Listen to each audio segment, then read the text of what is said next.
ನಮಸ್ಕಾರ, ನೀವು ನೋಡ್ತಾ ಇದ್ದೀರಾ ನ್ಯೂಸ್ ಫಸ್ಟ್. ನಾನು ಉಷಾ. ಪುಷ್ಪ 2 ಸಿನಿಮಾ ನೋಡೋಕೆ ಹೋದ 3 ಜನ ಮೃತಪಟ್ಟಿದ್ದಾರೆ.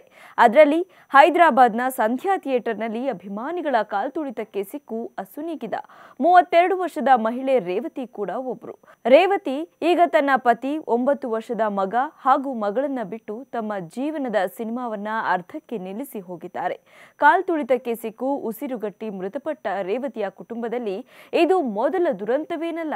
ಇದಕ್ಕಿಂತ ದೊಡ್ಡ ದುರಂತಗಳನ್ನ ಈ ಕುಟುಂಬ ನೋಡಿದೆ.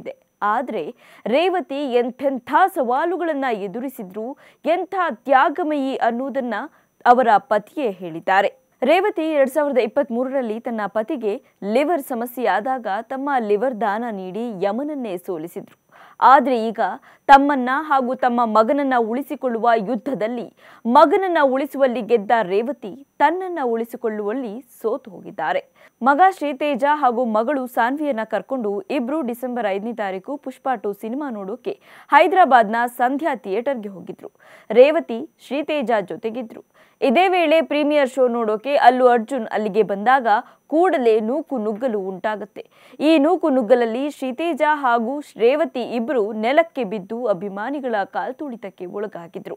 ಈ ನೂಕು ನುಗ್ಗಲು ಕಂಡು ಸಾನ್ವಿ ಅಳಲು ಶುರು ಮಾಡಿದ್ರು ಅಂತ ಪತಿ ಭಾಸ್ಕರ್ ನೂಕು ನುಗ್ಗಲಿಂದ ದೂರ ಉಳಿತಾರೆ. ನಾನು ನನ್ನ ಮಗಳನ್ನ ಥಿಯೇಟರ್ ಪಕ್ಕದಲ್ಲೇ ಇರುವ ನಮ್ಮ ಸಂಬಂಧಿಕರ ಮನೆಗೆ ಬಿಟ್ಟು ಬರೋಕೆ ಹೋಗಿದ್ದೆ. ಆಗ ನಾನು ನನ್ನ ಪತ್ನಿ ಹಾಗೂ ಮಗ ಇದ್ದ ಕಡೆ ಬಂದಿದ್ದೆ. ಅವಳನ್ನ ಕೂಗಿದಾಗ್ಲೇ ಗೊತ್ತಾಯ್ತು ಅವಳು ಥಿಯೇಟರ್ ಒಳಗಡೆ ಇದ್ದಾಳೆ ಅಂತ. ಅದೇ ಕೊನೆಯದಾಗಿ ನಾನು ಆಕೆಯನ್ನ ಮಾತನಾಡಿದ್ದು ಅಂತಾನು ಅವರ ಪತಿ ಹೇಳ್ಕೊಂಡಿದ್ದಾರೆ. ಮಗನನ್ನ ರಕ್ಷಿಸೋಕೆ ಹೋಗಿ ತೀವ್ರವಾಗಿ ಕಾಲ್ತುಳಿತಕ್ಕೆ ಒಳಗಾಗಿ ಸಾವನ್ನಪ್ಪಿದ್ದಾಳೆ ಅಂತ ಭಾಸ್ಕರ್ ಕಣ್ಣೀರಿಟ್ಟಿದ್ದಾರೆ. ಸುಮಾರು 2:30ರವರೆಗೆ ಆಕೆ ಎಲ್ಲಿದ್ದಾಳೆ, ಹೇಗಿದ್ದಾಳೆ, ಏನಾಗಿದ್ದಾಳೆ ಅನ್ನೋದೇ ನನಗೆ ಗೊತ್ತಿರಲಿಲ್ಲ. ಕೆಲವು ಪೊಲೀಸರು ಬಂದು ಮಾಹಿತಿ ಕೊಟ್ಟರು.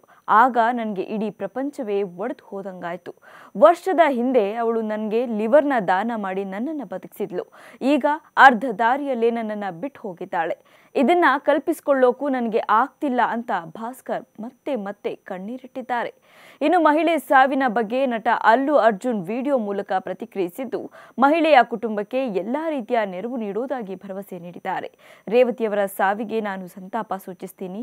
ನನ್ನ ಪರವಾಗಿ ರೇವತಿಯವರ ಕುಟುಂಬಕ್ಕೆ 25 ಲಕ್ಷ ರೂಪಾಯಿ ಕೊಡ್ತೀನಿ. ನಮ್ಮ ತಂಡದಿಂದ ಯಾವುದೇ ಸಹಾಯ ಬೇಕಾದರೂ ನಾವು ಕೊಡೋಕೆ ಸಿದ್ಧರಿದ್ದೇವೆ ಅಂತ ಹೇಳಿದ್ದಾರೆ. ಅವರಿಗೆ ನನ್ನ ಕೈಲಾದ ಸಹಾಯ ಮಾಡ್ತೀನಿ.